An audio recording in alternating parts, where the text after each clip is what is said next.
마가복음 앞에 보면서 중간 오늘 앞에 비어 있는 것은 다음 25일부터 시작되는 특별 새벽 기도 때 다루려고 해서 건너뛰어서 가고 있습니다. 자, 예수님께서 예루살렘에 입성하신 후에 일주일의 기간을 보면 짧은 내용인데도 상당히 성경은 많이 할애합니다. 어떤 부분은 성경에 복음서 안에서 3분의 1을 그 일주일 안에 기간을 지면을 할애를 하고 있습니다. 그러니까 우리로 하면 주일날 예수님이 예루살렘에 나귀를 타고 입성하시죠. 나귀를 타고 갔더니 성전에 들어갔는데 제일 먼저 놀란 것은 성전에서 돈을 바꾸고 환전하고 매매하고 이런 일들이 벌어지고 있는 것에서 너무 충격받은 거죠. 내 집은 만민이 기도하는 집이라고 했는데 왜 이 모양이 됐을까? 그래서 확 뒤집는 일이 벌어집니다. 그때의 제사장들이나 장사치들은 굉장히 충격을 받습니다. 저 청년이 누군데 이런 일을 하냐? 아무도 그런 일 한 적이 없거든요.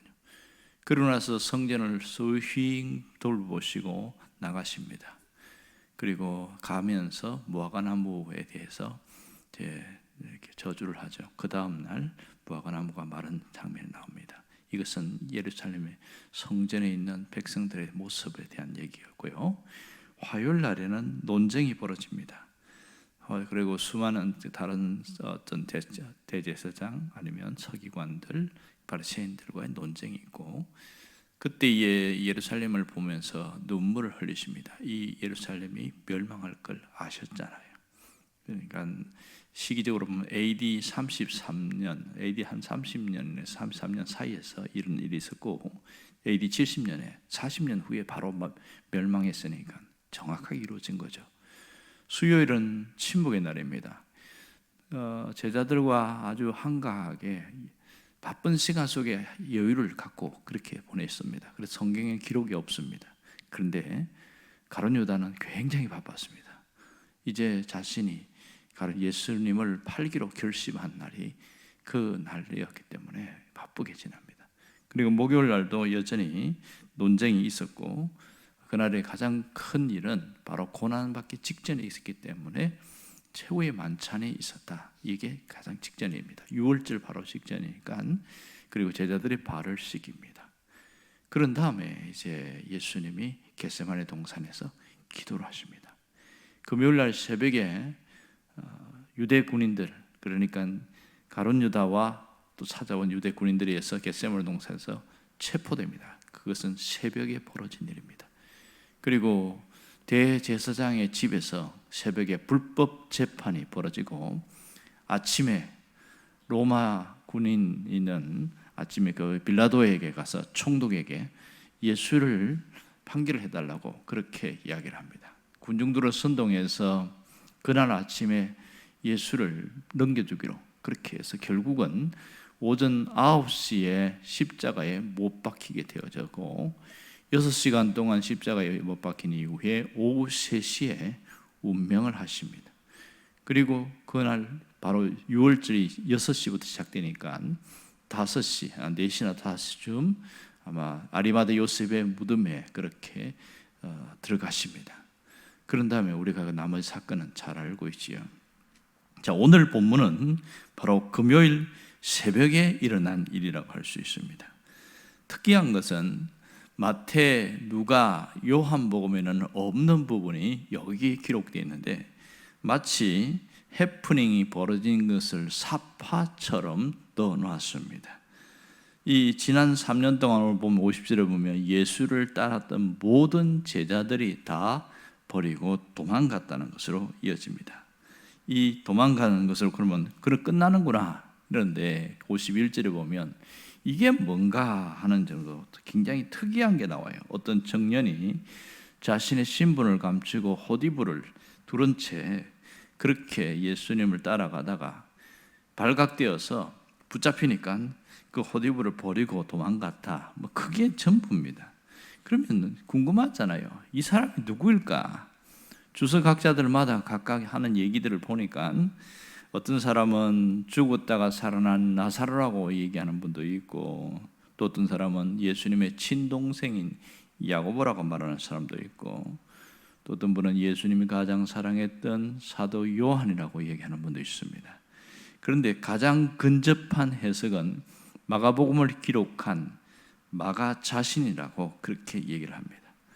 그날 예수님이 최후의 만찬을 하는 곳이 어디입니까? 바로 마가의 다락방이었습니다. 마가의 집이었던 것이죠. 거기서 마가가 시중도 들고 여러 가지 가까이 있었다, 그런 얘기를 하고 있습니다. 자, 문제는 마가의 집에서 이런 일이 벌어졌으니까 가룟 유다가 나갔잖아요. 나갔으니까 어디로 오겠습니까? 당연히 마가의 집으로 온 거죠. 이 군인들과 함께 찾아왔습니다. 예수가 어디 있느냐? 이 마가가 자다가 벌떡 일어난 거죠. 예수님은 이미 겟세마네 동산에 기도하고 있고요. 이게 무슨 일인가? 지금 아무도 없습니다. 실제로 수색해 보니까 아무도 없거든요. 그렇게 해서 나가게 된 거예요. 그럴 때 이 마가가 정신없이 자다가 일어나고 자다가 있는 호디브를 두른 채 살살살 따라가는 거예요. 어디로 가는 거 보니까 이 가룟 유다도 이미 잘 알고 있잖아요. 겟세마네 동산, 정확하게 감람산이죠. 거기에 예수님이 자주 기도하러 가신 거 아니까 아마 거기 갔을 가능성이 있다. 이래서 같이 간 거죠. 가보니까 이 마가가 따라가다 보니까 이미 예수님은 체포돼서 끌려가고 있는 상황입니다. 그래서 살살 가는데 그만 발각돼 버린 거예요. 그리고 자기가 너무 놀래가지고 호디브를 버리고 도망갔는데 자기가 의도치 않은 최초의 누드쇼가 벌어진 게 바로 이 부분이었습니다. 그렇다면 이게 의문점이 드는 게 뭐냐면 왜 이런 일들을 마가가 왜 기록했을까 하는 겁니다. 자기가 마가복음을 기록하면서 왜 이런 내용을 쓰냐는 거예요. 누가 봐도 창피한 일이잖아요. 부끄러운 일이거든요. 그러면 그냥 지나가면 될 것이지 굳이 성경에다가 넣을 이유가 뭘까? 아주 단순하지만 그것은 딱 한 가지 이유 때문입니다. 자신이 참회하는 마음으로, 회개하는 마음으로 기록했다, 그렇게 보고 있습니다. 예수님이 십자가에 죽은 이후에 자신을 보니까 너무 창피하고 한심스럽고 자기가 부끄러워서 왜 그랬는지 모르겠다고 해서 회개하는 마음이 있었다, 이렇게 이야기합니다. 그리고 왜 도망갔냐는 거예요. 왜 도망가느냐? 표면적으로는 살려고 도망간 것이죠. 살기 위한 자기 본능의 어떤 문제로 도망가게 된 겁니다. 그건 충분히 이해가 될 수 있죠. 그런데 어떤 분은 뭐라고 얘기하냐면 살기 위한 자기 본능의 문제지만 그 속에 숨겨진 심리를 보면 이기주의가 숨겨져 있다, 그런 얘기를 합니다. 내가 먼저 살아야 된다는, 뭐 예수님도 중요하고 뭐 교회도 중요하고 다 중요하지만 일단은 내가 살아야 뭘 하지 않겠는가 하는 그런 이기주의의 심리가 그 속에 있더라, 그런 얘기합니다. 어떤 분이 그런 얘기하는 거예요. 죽든 말든 어떤 누가 뭐 다치든 어떠든 나만 먼저 살면 된다, 이것이 이기주의다, 이렇게 표현을 하고 있습니다. 다 버리고 도망을 가는데 예수님 혼자 끌려가시잖아요. 이렇게 화들짝 놀라면서 도망갈 때 소리 지르면서 갈 수도 있을 거거든요. 그럴 때에 예수님과 마주칠 수도 있고, 자 여기 보면 예수를 따라가다가 그랬어요. 지금 이 무슨 말입니까? 불리한 상황에서 문제가 생기자 자기 본능, 특히 이기주의에 대한 본능이 드러난 것이죠. 결국은 무리에게 잡히니까 도망갔다는 것을 얘기합니다. 자, 여기서 우리는 뭘 봐야 됩니까? 우리 자신이 신앙 속에, 우리의 심리 속에 숨겨진 똑같은 모습들이 혹시 있지 않은지를 돌아보자는 것이죠. 신앙인들 속에 보면 숨겨진 그런 이 이기심은 소중한 신앙조차도 무너뜨릴 수 있다는 것을 보여주고 있습니다. 이게 안타까운 거죠. 이기주의적인 어떤 모습들은 상처를 줍니다. 자기 자신에게도 다른 사람에게도 상처를 주는 그런 일들이 굉장히 많습니다. 예수님이 십자가에 못 박혔는데 우리가 십자가를 따라간다, 그런 표현을 씁니다. 여러분, 십자가가 무엇입니까? 그것은 이기심을 못 박는 형틀이 십자가라고 할 수가 있겠지요. 그것이 철저하게 깨어질 때에 드디어 주님과 같은 모습으로 흉내를 내고 있습니다. 사도 바울이 그걸 잘 깨닫고 갈라디아 5장 24절에 뭐라고 그러냐면 그리스도 예수의 사람들은, 다시 말하면 예수를 따라가는 사람들은 버려야 될 게 있는데 뭘 말하냐면 육체와 함께 그 정욕과 탐심을 십자가에 못 박았느니라 분명히 말하고 있습니다. 그러니까 십자가는 이런 이기주의 것들, 정욕과 탐심을 못 박는 것이죠. 자기를 버리는 게 쉽지 않습니다만은 십자가는 바로 그러한 일들인 겁니다. 그러므로 우리가 예수님의 제자가 되려고 하려면 신앙적 용기가 있어야 됩니다. 이런 것을 뛰어넘으려고 하면 신앙적 용기가 필요하다는 것이죠. 칼 힐티라는 유명한 사람이 그런 얘기를 하더만요. 용기는 참 중요한 것이다. 어느 순간에도 잃지 말아야 하는데 결정적인 순간에 용기를 잃게 되면 전생에 노력한 것이 헛되게 될 수도 있다. 그러면서 다만 용기를 버릴 때에는 하나님의 뜻임이 분명할 때 버려야 된다. 그런 얘기를 한 적이 있어요. 신앙의 길을 갈 때에는 이런 용기가 필요합니다. 십자가를 지고 가려는 용기, 자기를 부인하려는 용기, 이런 게 필요한 것이죠. 또 하나는 예수님의 제자의 삶을 따라가려고 사는 자에게는 생각이 바뀌어야 돼요. 사고의 전환이 일어나야 됩니다.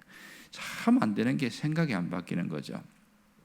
그렇게 성경 말씀이 이렇게 있고 예수님의 교훈이 있지만은 잘 안 바뀌어요. 그것은 제자들도 마찬가지였죠. 그 제자들이 3년 동안 예수님의 주옥 같은 말씀을 들었습니다. 메시지의 핵심이 뭐냐면 하나님 나라였어요. 하나님 나라가 세워지는 것, 그리고 이 땅에서 우리가 어떻게 살아야 될 건가 수도 없이 얘기했는데 이 제자들의 속에는 이 사고의 전환이 안 일어나는 겁니다. 생각이 안 바뀌는 거예요. 그들 갖고 있는 생각은 뭐예요? 여전히 예수님이 왕이 되면 누가 높은 자리를 차지할 것인가, 그 생각을 버리지를 않은 거예요. 그러다가 심지어는 격렬하게 싸우는 장면이 나타나지 않습니까? 다투잖아요. 예수님이 가고 있는 같은 그 자리에서도. 그전에는 자기들끼리 그렇게 얘기하다가 이제는 아주 대놓고 이야기합니다. 그리고 야고보와 요한의 어머니는 청탁까지도 하게 되어지고, 이게 왜 이 모양이 됐을까요? 그것은 사고의 전환이 일어나지 않았어 그렇습니다. 예수님을 따라가는데도 여전히 세속적인 생각과 사고가 꽉 차 있기 때문에 문제가 되는 것이죠. 그러니까 예수를 믿으면서 생각이 안 바뀌는 사람은 불신자들이 잘 사는 것에 대해서 굉장히 부러워하고, 불신자들이 죄를 지으면서 그렇게 하면서 뭔가 이룬 것에 대해서 굉장히 부러워하는 모습들을 갖는 경우가 참 많습니다. 왜 이럴까요? 그것은 생각이 바뀌지 않았습니다. 여전히 세속적인 생각에 갇혀 있고 물질 만능에 갇혀 있다 보니까 나도 똑같은 생각을 하고 살아가는 것이죠. 돈이면 최고고 모든 것이 돈으로 다 당하는 해결되니까 교회 안에서도 돈으로 뭔가 해결하려고 하는 그 안타까운 마음이 있는 거예요. 결국은 신앙이 좋아졌다는 것은 뭐가 좋아졌다는 거예요? 생각이 달라진 거죠.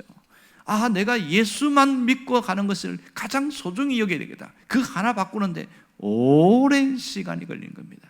오랜 시간. 만약 여러분들이 그런 생각을 갖고 있었다면 여러분들은 예수를 잘 믿는 사람이라고 자부할 수도 있는 겁니다. 그러므로 이 신앙인들은 눈에 보이지 않는 것을 더 중요하게 여기는, 현재의 삶보다 영원한 것을 더 중요하게 여기는 자라고 할 수 있는 것이죠. 우리에게는 눈에 보이는 것보다 보이지 않는 것이 훨씬 소중한 것을 알고 있습니다. 그 세계를 향하여 우리는 지금도 살아가고 있는 것이죠. 왜 복음을 전합니까? 왜 신앙인으로서 베드로 바르게 살려고 합니까? 보이지 않는 세계가 있거든요. 바울은 그걸 뭐라고 표현했냐면 표대를 향하여 이렇게 했습니다. 자신은 그 보이지 않는 세계, 그리스도 예수를 통하여 받을 상을 바라보며 살아간다, 이렇게 얘기를 하고 있습니다. 우리는 이 땅에 살지만 우리의 소속과 우리의 정체성은 저 영원한 세계, 하나님의 나라에 있다는 것을 알아야 합니다. 이 땅은 잠깐 살다가 갑니다. 하지만 이 땅에서의 내 삶의 모든 부분은 영원한 세계에서 아름답게 상급으로 나타난다는 사실입니다. 이 땅에서 예수님 때문에 손해보고, 예수님 때문에 모욕당하고, 예수님 때문에 어려움을 당한 모든 것은 주님이 기억한다는 사실입니다. 지금 우리가 해야 할 일은 오늘 내게 주어진 그 일에 주님이 원하는 그 일을 감당하려고 하는 겁니다. 성경은 이걸 뭐라고 표현하냐면 맡은 자에게 구할 것은 충성이다, 이렇게 표현해 놨습니다. 오늘 내가 맡은 그 일을 잘 감당하게 해주세요. 그 기도가 있기를 간절히 바랍니다. 기도하겠습니다.